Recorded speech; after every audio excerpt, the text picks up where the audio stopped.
Mango Graham cake kayo dyan guys. So, ito yung isa sa mga hinanda namin nung bagong taon. Yung kapatid ko pala yung nag-prepare niyan. Kasi ako yung ibang nagluto sa ibang handa namin.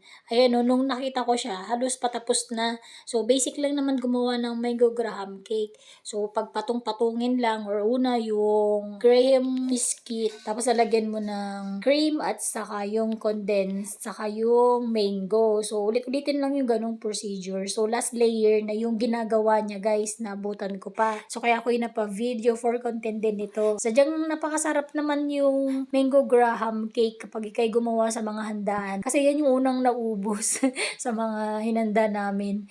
So unang naubos yung dessert kaysa yung mga ulam, ganon. Mas masarap din yung kainin kapag ka malamig. Galing siya sa ref. So ayan na guys. Tapos malapit nang matapos yung pag-prepare ng mango graham cake ng kapatid ko. So, ito yung finished product guys, no? So, yan ay nilagay sa ref at pinalamig mo na bago kinain. So, yun lang guys. Salamat sa panonood lagi ng aking video. Tapusin sana ito hanggang sa dulo. Bye!